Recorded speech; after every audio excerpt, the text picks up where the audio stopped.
Hello friends. आज से हम अपनी पतंजलि योग सूत्र की क्लास स्टार्ट कर रहे हैं। पतंजलि योग सूत्र इंडिया में जितनी भी यूनिवर्सिटीज़ में योग के प्रोग्राम्स चल रहे हैं, चाहे वो डिग्री हो डिप्लोमा हो, सबके सिलेबस में इसको शामिल किया गया है। योग से जो नेट जेआरएफ का एग्ज़ाम होता है उसमें भी इसको एक यूनिट के रूप में इंक्लूड किया गया है। और भी जितने भी कॉम्पिटिटिव एग्ज़ाम्स होते हैं योग के सब्जेक्ट में, सब में इसमें से क्वेश्चंस आते हैं। तो आइए शुरू करते हैं पतंजलि योग सूत्र पर अपनी ये क्लास। तो हम देखेंगे कि जो पतंजलि योग सूत्र है वह योग दर्शन का प्रमुख ग्रंथ है, या कहें कि योग दर्शन का एक प्रकार से पर्याय है। तो हम देखते हैं यह दर्शन क्या है। दर्शन कहते हैं फिलॉसफी को। इंडिया में यानी भारत में मुख्य रूप से दो प्रकार की फिलॉसफीज यानी कि दर्शन प्रचलित हैं। पहले हैं नास्तिक दर्शन और दूसरे हैं आस्तिक दर्शन। नास्तिक दर्शन वो हैं जो कि वेदों को अपने धर्म ग्रंथ के रूप में स्वीकार नहीं करते, और आस्तिक दर्शन वो हैं जो वेदों को अपने धर्म ग्रंथ के रूप में स्वीकार करते हैं या किसी ना किसी रूप में स्वीकार करते हैं। तो नास्तिक दर्शनों में प्रमुख तीन दर्शन हैं, जैन, बौद्ध और चारवाक। और आस्तिक दर्शनों में प्रमुख 6 दर्शन हैं, सांख्य, योग, न्याय, वैशेषिक, वेदांत और मीमांसा। तो इस प्रकार से हम देखते हैं कि योग को आस्तिक दर्शनों में स्वीकार किया गया है, यानी वो दर्शन जो किसी ना किसी रूप में योग को वेदों को स्वीकार करते हैं। हालांकि योग सूत्र में कहीं भी वेदों का वर्णन नहीं आया है, फिर भी दार्शनिकों द्वारा यह माना जाता है कि जो योग दर्शन है वह आस्तिक दर्शनों में से एक है। तो आस्तिक दर्शनों में जो हमने 6 दर्शन देखे, सांख्य, योग, न्याय, वैशेषिक, वेदांत और मीमांसा, तो योग दर्शन एक प्रकार से सांख्य दर्शन का ही भाग है, क्योंकि सांख्य दर्शन को 2 भागों में विभाजित किया गया है। पहला ईश्वरवादी सांख्य, अनीश्वरवादी सांख्य, यानी जो ईश्वर को नहीं मानता, और दूसरा ईश्वरवादी सांख्य जो ईश्वर को मानता है।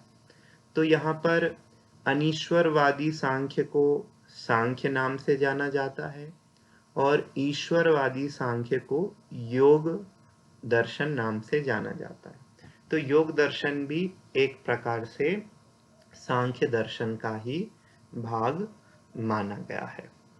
तो योग दर्शन के बारे में एक और विशेषता है कि यह द्वैतवादी दर्शन है। द्वैतवादी दर्शन का अर्थ है जो है दर्शन सभी आत्माओं को भिन्न भिन्न यानी एक दूसरे से अलग स्वीकार करता है। ठीक इसके उलट अद्वैतवादी दर्शन होते हैं जो सभी आत्माओं को परमात्मा का ही अंश स्वीकार करते हैं, यानी ब्रह्म सत्यम जगत मिथ्या, यानी एक परमात्मा ही सत्य है, बाकी कोई भिन्न भिन्न वस्तुएं या भिन्न भिन्न आत्माएं नहीं हैं, सभी उसी परमात्मा के अंश हैं। तो यहाँ पर जो यह योग दर्शन है यह द्वैतवादी दर्शन है, जैन दर्शन की तरह, जो सभी आत्माओं का भिन्न भिन्न अस्तित्व स्वीकार करता है कि सभी आत्मा अलग अलग हैं, कोई किसी का अंश नहीं है। मेरी आत्मा अलग है, आपकी आत्मा अलग है, एक पशु पक्षी की आत्मा अलग है, पेड़ पौधों की आत्मा यानी सब की आत्माएं भिन्न भिन्न हैं। तो यहाँ पर हम देखेंगे कि जो पतंजलि महर्षि पतंजलि हैं उनको योग दर्शन का प्रवर्तक माना गया है। वैसे तो योग एक अनादिकालीन विद्या है, पर एक स्वतंत्र दर्शन के रूप में महर्षि पतंजलि को इसके प्रवर्तन का, इसके प्रचार प्रसार का श्रेय जाता है। तो अब यदि हम बात करें पतंजलि योग सूत्र की, तो इसको 4 पादों में यानी 4 सेक्शंस में बांटा गया है, जिसमें सबसे पहला जो पाद है यह समाधि पाद है। और समाधि पाद को महर्षि पतंजलि ने सबसे पहले इसलिए रखा क्योंकि जो योग साधना का प्रमुख लक्ष्य है वह है कैवल्य और मोक्ष की प्राप्ति। यह उसका लक्ष्य है, एम है, ऑब्जेक्टिव है, साध्य है। और उसका जो साधन है वो है समाधि। तो सबसे पहले उन्होंने साधन की बात की, समाधि पाद को लिया और वहाँ पर इन विषयों का वर्णन किया है। आप देख सकते हैं स्क्रीन पे, इनकी चर्चा तो हम समय आने पर डिटेल में करेंगे। फिर जो दूसरा पाद उन्होंने लिया वह है साधन पाद, कि समाधि के साधन कौन से हैं। तो साधन पाद में इन विषयों को उन्होंने लिया है। तीसरा है विभूति पाद, कि एक योग साधक को साधना के दौरान कौन कौन सी विभूतियां, रिद्धि सिद्धि आदि प्राप्त होती हैं, उनका वर्णन यहाँ पे किया है। और फिर चौथा लिया है कैवल्य पाद, जो योग साधना का साध्य है, ऑब्जेक्टिव है। तो इस प्रकार से ये 4 सेक्शंस में पतंजलि योग सूत्र को बांटा गया है। अब हम सबसे पहला सेक्शन यानी सबसे पहला पाद जो कि समाधि पाद है उसको यहाँ शुरू करते हैं। और समाधि पाद का सबसे पहला सूत्र अथ योगानुशासनम, यानी कि अब परंपरागत योग विषयक शास्त्र आरंभ करते हैं। अथ शब्द का अर्थ है अब, यानी अभी तक तो हम दूसरी चर्चाएं करते होंगे, पर अब हम यह कल्याणकारी चर्चा जो परंपरा से योग के विषय में जो शास्त्र, जो उपदेश चला आया है, उसकी चर्चा हम क्या करते हैं, प्रारंभ करते हैं।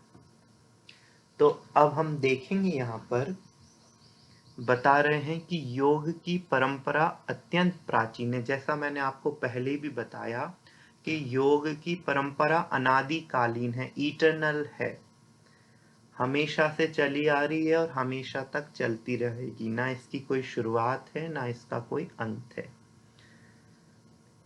तो यह तो हुई योग की बात। अब करते हैं बात इस जगत की यानी सृष्टि की। यह संपूर्ण सृष्टि प्रकृति तथा पुरुष के संयोग की ही अभिव्यक्ति है। यानी संपूर्ण जगत में, इस संपूर्ण सृष्टि में जो भी दिखाई देता है वह क्या है, प्रकृति तथा पुरुष का संयोग। प्रकृति कहते हैं जड़ पदार्थों को, ऐसे पदार्थ जिनमें ज्ञान शक्ति नहीं है। और पुरुष कहते हैं चेतन पदार्थों को, ऐसे पदार्थ जिनमें ज्ञान शक्ति है। तो प्रकृति के अंदर कौन आते हैं, शरीर आदि, और पुरुष के अंदर कौन आता है, अनंत आत्माएं। यानी मैं भी आत्मा हूँ, मेरे में भी आत्मा है, आप में भी आत्मा है। ये इतने पेड़ पौधे दिखाई देते हैं, सब में अलग अलग आत्मा है, पशु पक्षी देवता नारकी, सब में अलग अलग भिन्न भिन्न आत्माएं व्याप्त हैं। तो प्रकृति और पुरुष यानी शरीर और आत्मा के संयोग की ही अभिव्यक्ति है प्रकृति, यानी ये सृष्टि है। इस सृष्टि में, इस जगत में जो कुछ भी दिखाई देता है वह क्या है? प्रकृति और पुरुष का संयोग, यानी कि शरीरों और आत्माओं का संयोग। जैसे मैं हूं तो मेरा शरीर और मैं आत्मा, तो शरीर और आत्मा का संयोग। कोई पेड़ पौधा है तो वह भी क्या है? शरीर और आत्मा का संयोग। जितने भी पेड़ पौधे हैं सब भिन्न भिन्न शरीर और आत्माओं के संयोग। जितने भी पशु पक्षी हैं वो भिन्न भिन्न शरीर और आत्माओं के संयोग।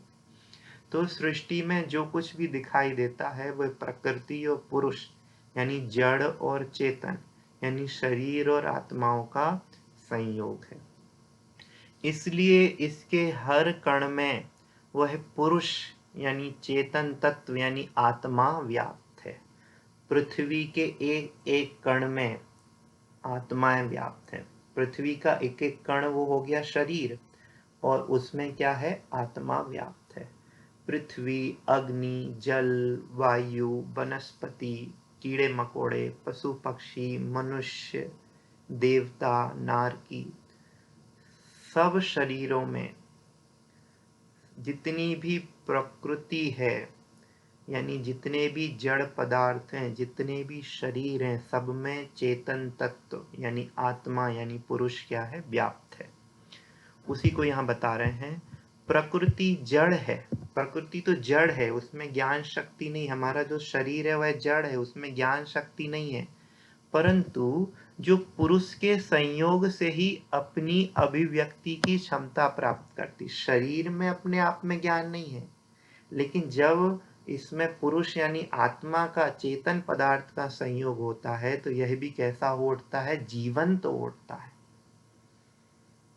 इसकी क्षमता भी क्या हो जाती? अभिव्यक्त हो जाती, यानी क्रियाशील हो जाता है। किसी शरीर में से आत्मा निकल जाए यानी प्रकृति में से पुरुष निकल जाए तो वो क्रिया विहीन दिखाई पड़ता है, वह जीवंत नहीं दिखाई पड़ता, उसकी अभिव्यक्ति की क्षमता समाप्त हो जाती है। व्यावहारिक दृष्टि से यह बात है। जीव का विकास भी इन दोनों के संयोग का ही परिणाम, यानी प्रकृति और पुरुष, शरीर और आत्मा, जड़ और चेतन के संयोग को ही क्या कहते हैं? जीव कहते हैं। जैसे हम मनुष्य जीव हैं, पशु पक्षी जीव हैं, पेड़ पौधे जीव हैं। क्यों? क्योंकि ये प्रकृति और पुरुष यानी आत्मा और शरीर का संयोग है, और आत्मा के और शरीर के संयोग का परिणाम ही क्या कहलाता है? जीव कहलाता है। ये दोनों तत्व इस प्रकार संयुक्त हैं कि इनकी भिन्नता का ज्ञान सामान्य जन को नहीं हो सकता।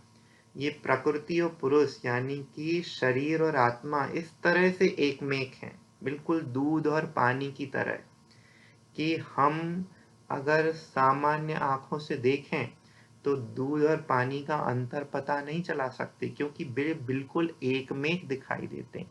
ऐसे ही जन साधारण को, सामान्य व्यक्ति को शरीर और आत्मा इस प्रकार से एकमेक हैं कि उनकी डिफरेंस का, उनके अलग अलग होने का ज्ञान नहीं हो सकता। प्रकृति दृश्य है तथा पुरुष दृष्टा है, यानी आत्मा है दृष्टा, जो सब जानने देखने वाला है, अनुभव करने वाला है, और प्रकृति यानी जड़ पदार्थ है उसके दृश्य यानी जो उसके जानने में आते हैं। जीव में जो आत्म तत्व है वही पुरुष है। हम जीव हैं, मनुष्य सारे जीव हैं, पेड़ पौधे पशु पक्षी सब जीव हैं। तो इन जीवों में जो आत्म तत्व है यानी आत्मा है, चेतन पदार्थ है, वही पुरुष है।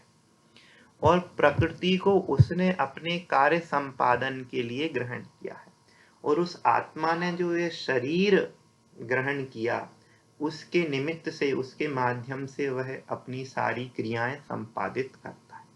जैसे आत्मा, जानने वाला आत्मा है, पर जानेगा किसके माध्यम से, किसके निमित्त से? शरीर में जो यह आंखें हैं उनके निमित्त से। सुनने वाला आत्मा है, क्योंकि शब्दों का ज्ञान कर रहा है ना, तो ज्ञान करने वाला आत्मा है, पर किसके माध्यम से जानेगा? शरीर में जो कान है उनके माध्यम से। स्वाद का ज्ञान करने वाला यानी चखने वाला आत्मा है, लेकिन किसके माध्यम से वो स्वाद का ज्ञान करेगा? कि शरीर में जो यह जीव है उसके माध्यम से। तो ज्ञान करने वाला आत्मा है, ज्ञाता आत्मा है, दृष्टा आत्मा है, पर वह जानने का कार्य, देखने का कार्य किसके माध्यम से होता है? प्रकृति यानी शरीर के, जड़ पदार्थ के माध्यम से होता है। इसलिए इस जीव का वास्तविक स्वरूप उसकी यह चैतन्य स्वरूप आत्मा है। तो जीव यानी कि वास्तविक, मेरा वास्तविक स्वरूप क्या है? आत्मा, शरीर नहीं। मैं पुरुष हूँ, प्रकृति नहीं। मैं चेतन हूँ, जड़ नहीं। मैं आत्मा हूँ, शरीर आदि नहीं। जिसने प्रकृति को अपना माध्यम, ये शरीर, इंद्रियां, ये तो सब बस माध्यम है। जानने वाला कौन है? वह मैं हूँ, आत्मा, चेतन, पुरुष। जीव में मन, बुद्धि, चित्त, अहंकार, शरीर, इंद्रियां आदि इन दोनों के संयुक्त रूप का प्रतिफल है। यानी जब प्रकृति और पुरुष यानी शरीर और आत्मा का संयोग होता है तो यह मन, बुद्धि, चित्त, अहंकार, अहंकार का मतलब यहाँ पर घमंड नहीं है। अहंकार का मतलब है किसी भी वस्तु में अपनापन स्थापित करना, एकत्व स्थापित करना। तो जब प्रकृति और पुरुष यानी शरीर और आत्मा, जड़ और चेतन का संयोग यानी मेल होता है तो मन, बुद्धि, चित्त, अहंकार, शरीर, इंद्रियां आदि इन दोनों के संयुक्त रूप का प्रतिफल है। यानी जब जीव और आत्मा और शरीर यानी कि पुरुष और प्रकृति का मेल होता है तो मन, बुद्धि, चित्त, अहंकार, शरीर, इंद्रियां आदि क्या होते हैं? यह सब उत्पन्न होते हैं। चित्त इन दोनों के संयोग का प्रथम रूप है। उनमें सबसे प्रमुख कौन है? चित्त यानी जीव, आत्मा और शरीर यानी कि पुरुष और प्रकृति का संयोग होता है तो मन, बुद्धि, चित्त, अहंकार आदि उत्पन्न होते हैं। और इनमें सबसे प्रमुख कौन है? चित्त, जिसमें एक ओर सांसारिक भोग की वासनाएं निहित है। एक चित्त ऐसा होता है जो बाहर की ओर भागता है, आत्मा से जुदा अन्य पदार्थों की ओर भागता है, प्रकृति की ओर भागता है, जड़ पदार्थों की ओर भागता है। और दूसरा चित्त, दूसरे प्रकार का चित्त ऐसा होता है जो स्वयं की ओर यानी अंदर की ओर यानी कि अंतर्मुखी होता है। तो पहले प्रकार का जो चित्त है वो बाहर की ओर भागता है, प्रकृति की ओर भागता है। दूसरे प्रकार का जो चित्त है वह अंदर की ओर यानी पुरुष की ओर यानी आत्मा की ओर यानी अपनी स्वयं की ओर भागता है। तो जो पहले प्रकार की शक्ति है वो कहलाती अविद्या यानी अज्ञान, और जो दूसरे प्रकार की चित्त की शक्ति है वो कहलाती विद्या यानी ज्ञान। तो दोनों में से कोई एक प्रकार का चित्त होता है। किसी बहुधा यानी अधिकतर लोगों का तो संसार में बाहर की ओर भाग रहा है यानी अविद्या के वशीभूत है। और कुछ साधक ऐसे हैं जो कि जिनका चित्त अंतर्मुखी है, स्वयं की ओर है। उन्होंने विद्या शक्ति को प्रकट किया है यानी ज्ञान को प्रकट किया है। अविद्या ही जीव को संसार के भोगों की ओर आकर्षित करती। अविद्या के कारण चित्त बाहर की ओर भागता है, भोग विलास की ओर, प्रकृति यानी जड़ पदार्थों की ओर। किंतु इसका विनाश होने से, लेकिन जब व्यक्ति अपने पुरुषार्थ के द्वारा अविद्या का विनाश करता है तो मनुष्य में विद्या जनित संस्कार दृढ़ होकर उसे मुक्ति दिलाते हैं। तो विद्या प्रकट होती है, चित्त अंतर्मुखी होता है, स्वयं में स्थित होता है यानी आत्मा जो अभी तक अपने से भिन्न बाहरी पदार्थों में स्थित यानी लीन, तल्लीन, तन्मय हो रही थी, अब वो स्वयं में ही स्थित हो जाती है यानी स्वयं में ही लीन, तल्लीन, तन्मय हो जाती है और उसके सारे दुखों का अंत हो जाता है। क्योंकि संसार के जितने भी जीव हैं, जीव सब सुख चाहते हैं, चींटी से लेके हाथी तक, देवताओं से लेके मनुष्य तक, सब सुख चाहते हैं। सब दुखी हैं और सब सुख चाहते हैं और सुख के लिए बराबर उपाय भी कर रहे हैं, पर वो सारे जो उपाय एफर्ट्स हैं वो बाहर की तरफ हैं, गलत डायरेक्शन में। इसलिए उनको सुख की, आनंद की प्राप्ति, शांति की प्राप्ति नहीं होती। लेकिन जब इस अविद्या का नाश होता है, विद्या यानी ज्ञान प्रकट होता है, तो चित्त अंतर्मुखी हो जाता है, यानी उसके जो प्रयास हैं सुख प्राप्ति की, शांति प्राप्ति के जो भी एफर्ट्स हैं वो सही डायरेक्शन में हो जाते हैं और उसको मुक्ति यानी कैवल्य और मोक्ष यानी मुक्ति यानी परमानंद यानी कि शांति की प्राप्ति हो जाती है। इस स्थिति में वह चैतन्य आत्मा प्रकृति के साथ अपने संयोग को छोड़कर, अभी जो प्रकृति यानी पर पदार्थों में, जड़ पदार्थों में, शरीर आदि में, स्त्री पुत्र मकान, बाहर के वैभव आदि में जो एकमेक हो रहा था, उसमें ही तल्लीन और तन्मय हो रहा था, उनसे अपने आप को हटाकर अपने रूप में स्थित हो। यहाँ पर शरीर को, स्त्री पुत्र मकान वैभव को छोड़ने की बात नहीं हो रही है, उसमें जो लीनता थी, तल्लीनता थी, जो उसमें एकमेक हो रहा था, जो उसमें अपनापन स्थापित कर रहा था, वहां से अपनापन यानी एकत्व छोड़कर, वहां से लीनता, तल्लीनता, तन्मयता छोड़कर वह स्वयं अपने आप में अपनापन स्थापित कर लेता है, एकत्व स्थापित कर लेता है और फिर अपने में ही लीन, तल्लीन और तन्मय हो जाता है। तो जब वह अपने में लीन, तल्लीन, तन्मय होता है तो बाहरी पदार्थ तो अपने आप छूट जाते हैं और समय आने पर शरीर भी स्वयं में भी छूट जाता है। इस प्रकार से वह प्रकृति के साथ अपने संयोग को छोड़कर पुनः अपने रूप में स्थित हो जाती है। यही जीव की कैवल्य अथवा मोक्ष की अवस्था है, क्योंकि जब वह अपने में स्थित होता है तो उसके क्रोध, मान, माया, लोभ, अशांति सब समाप्त हो जाती, क्योंकि जब बाहर में भागता था तो क्रोध, मान, माया, लोभ, अशांति, दुख उत्पन्न होता था। जब अंदर में स्थित हो जाता है तो यह सब समाप्त हो जाता है। हम आगे देखेंगे कि क्यों बाहर की तरफ भागने से क्रोध, मान, माया, लोभ किस प्रकार पैदा होते हैं, किस प्रकार दुख और अशांति पैदा होती है, और अंदर की ओर जाने से किस प्रकार यह सब समाप्त हो जाते हैं और जीव निष्क्रोध, निष्काम, निर्मोह भाव को प्राप्त होकर शांति और सुख को प्राप्त कर लेता है। यह भी हम देखेंगे, इसके पीछे भी एक पूरा लॉजिक है।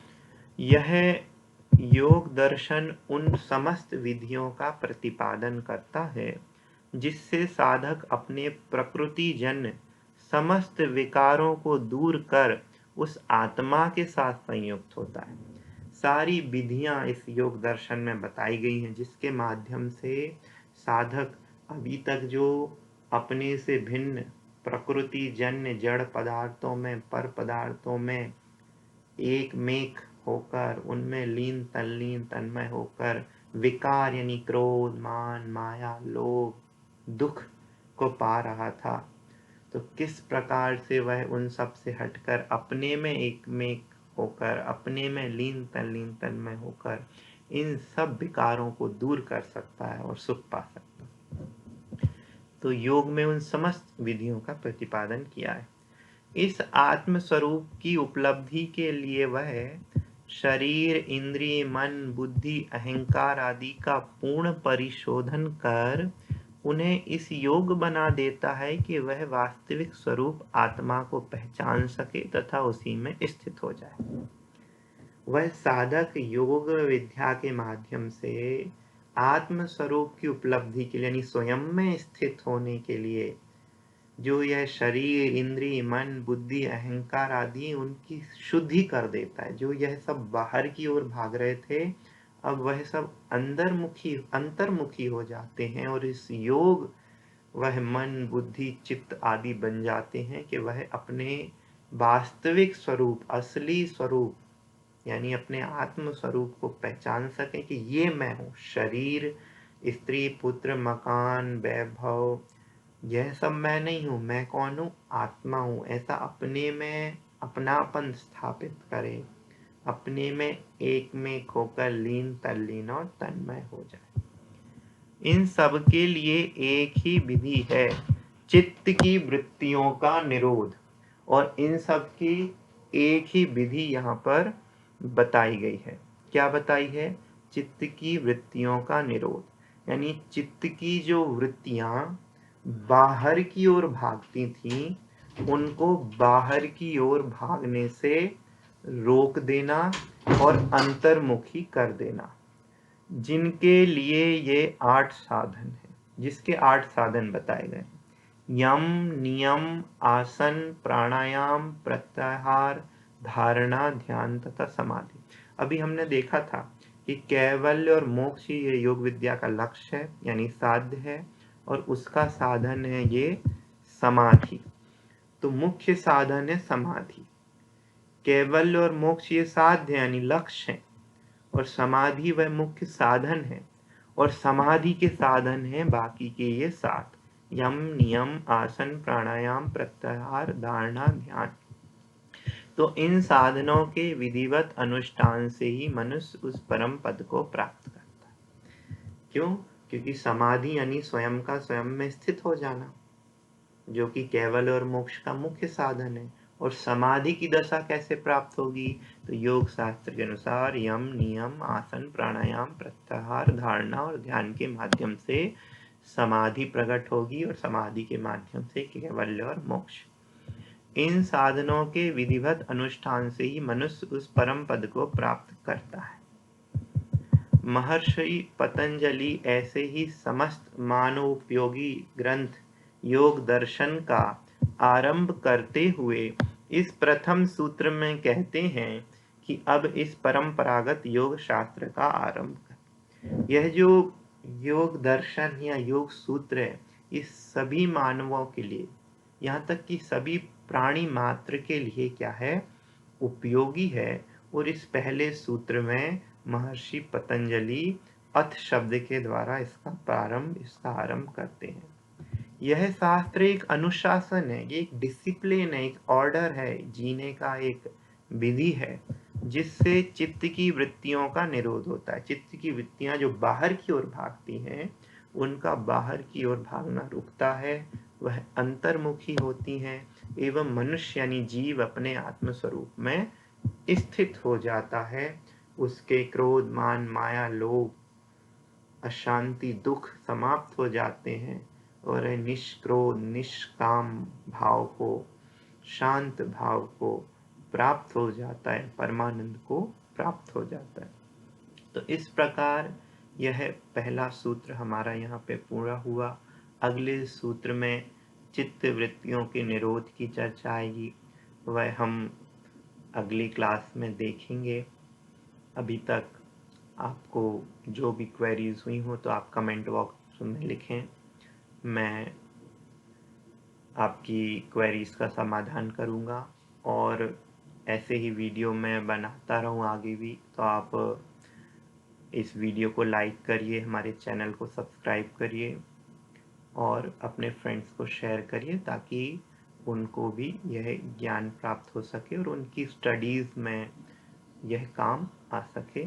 आज के लिए इतना ही।